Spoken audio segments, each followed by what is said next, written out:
Buenos días. Bueno, para muchos el título de este vídeo seguramente sea algo bastante provocativo, o bueno, puede que simplemente la gente no comulgue con esta opinión, pero realmente no busco una respuesta, no busco que con esta pregunta, es más bien una pregunta retórica.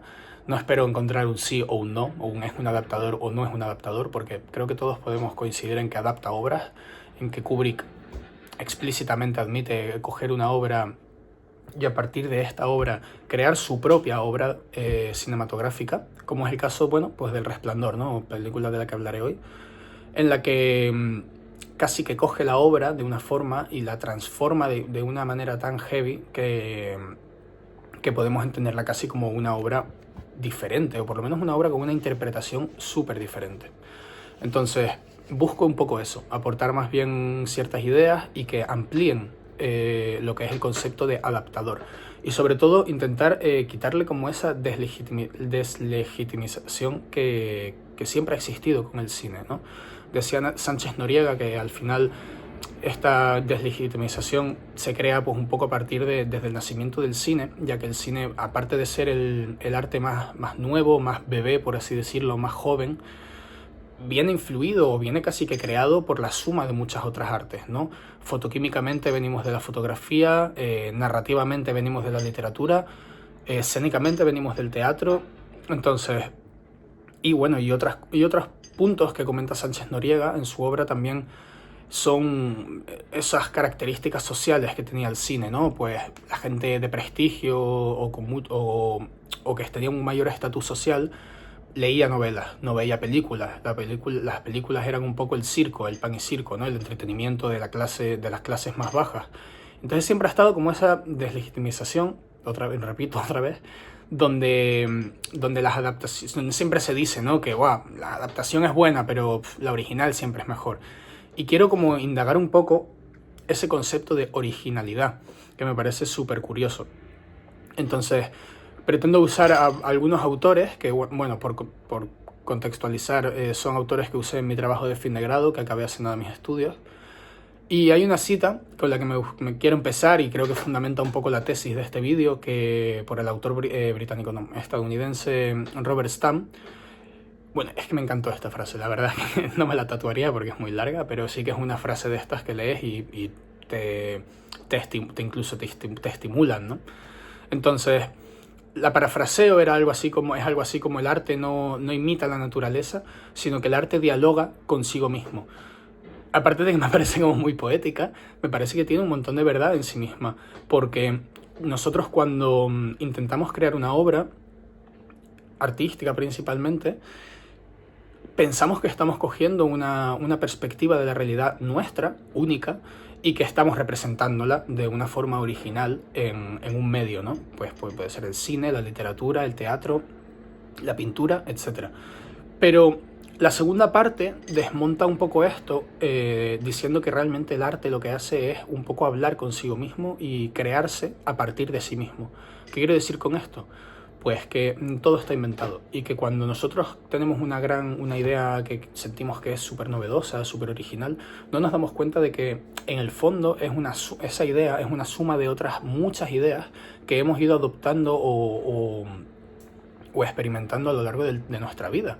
Y estas ideas ya no son simplemente artísticas, sino que, bueno, luego hablamos de Roland Barthes, pero él tiene esta frase que dice que la originalidad, o sea, que hay 1000 focos de la cultura que nos influyen a la hora de crear una obra. Estos son nuestros amigos, las noticias que vemos, el país en el que vivimos, la cultura a la que pertenecemos, las películas que vemos, los libros que leemos. Todas esas cosas nos han moldeado hasta cierto punto que es imposible que esas cosas no te perjudiquen, entre comillas, a la hora de tú querer crear una obra nueva. Entonces esa obra nueva siempre va a venir de influencias anteriores, es lo que quiero decir, ¿no?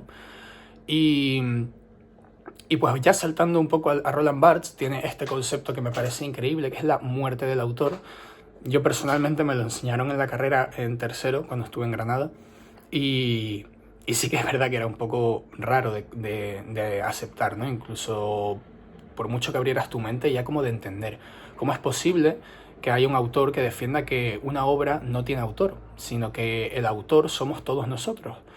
Y ¿Y qué quiere decir con eso? Quiere decir que una vez que un autor crea una obra, es verdad que él es el creador y hay que dárselo, es quien ha puesto las palabras en el papel, es quien ha puesto las imágenes en la pantalla o es quien ha puesto la pintura en el lienzo. Pero eso no le eso más bien le deja como en una especie de papel no de mensajero, pero sí como de intermediario.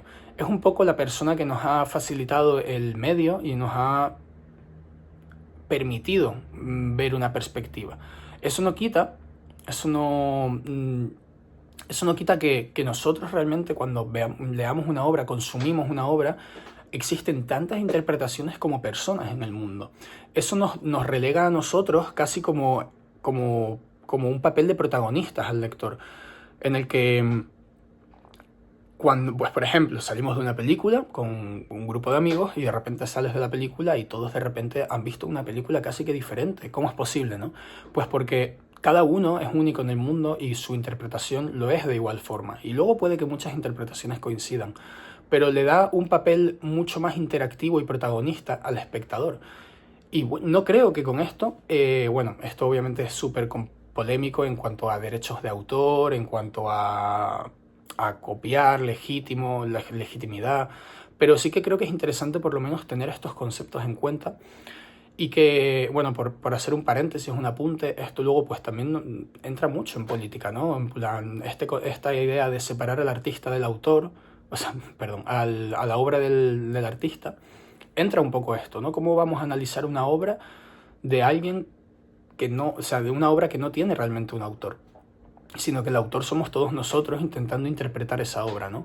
Bueno, es verdad que es un concepto con el que tampoco estoy exageradamente, no soy experto en ello, pero creo que podemos perfectamente llevarlo a Kubrick, a la película de The Shining, ¿no? Porque lo que hace Kubrick es coger una obra de referencia, que es la de Stephen King, El Resplandor, del mismo título, pero la transforma totalmente. O sea, por mucho que los personajes tengan los mismos nombres, la estructura, o sea, bueno, ni la estructura es igual, pero incluso aunque veamos como esas similitudes narrativas, literalmente, bueno, curiosamente, Stephen King le pareció fatal todo lo que hizo, todas las licencias creativas, entre comillas, que se coge Kubrick, para hacer su película. Pero claro, aquí es una de las razones por las que quiero hablar de esto, porque ¿por qué se iba a enfadar Stephen King porque cogieran su obra y crearan una cosa totalmente diferente?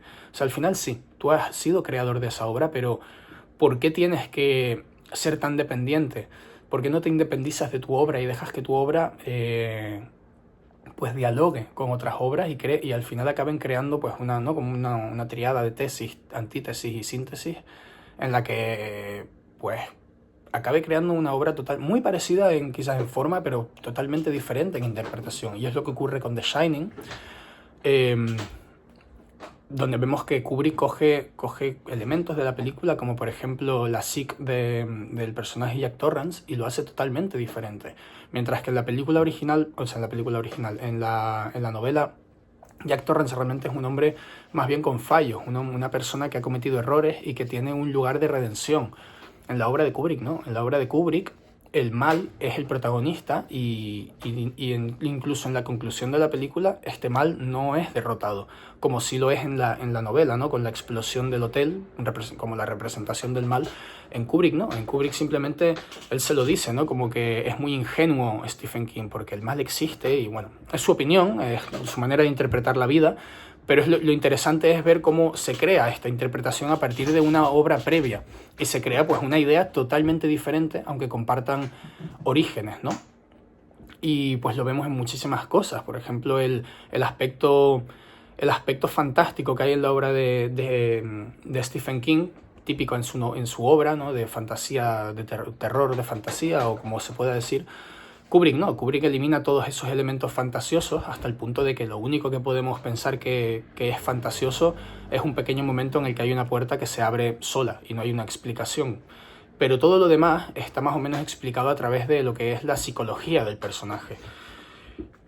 Y luego pues sí que es interesante como esto ya entraría más en teoría del cine y no está tan ligado a la teoría de la adaptación.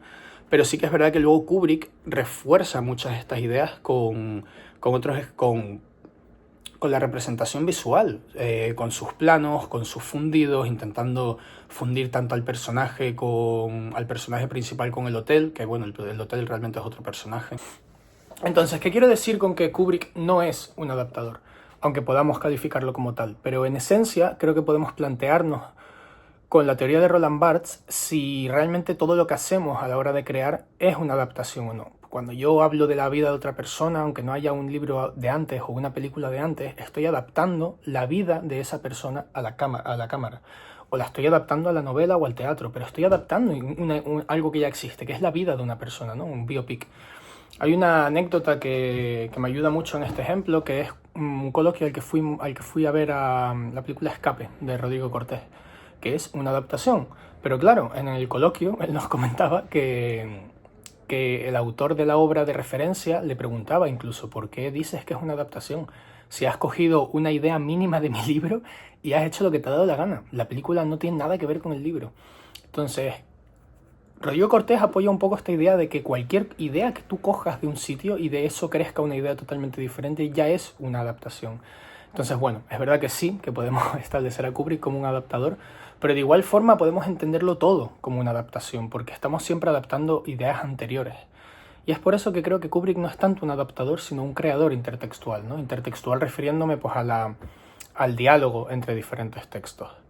Bueno, y hasta aquí el vídeo. Es verdad que me ha salido algo desordenado, puede ser, pero creo que también es un poco la gracia de estos vídeos que quiero hacer, que son más conversacionales que académicos.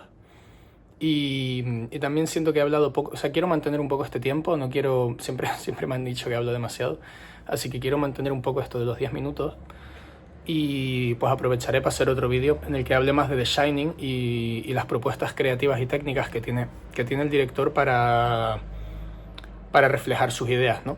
No las he metido en este vídeo porque quería hablar realmente de teoría de cine, teoría de adaptación, y no tanto hablar de técnica de cine o de lenguaje audiovisual, que bueno, que aunque esté enamorado del lenguaje audiovisual, creo que no encajaba tanto en este vídeo. Pero haré un segundo vídeo y punto. Así también creo que es más accesible y más interesante, ¿no? Así que nada, poco más que decir. Así que bueno, nada, nos vemos.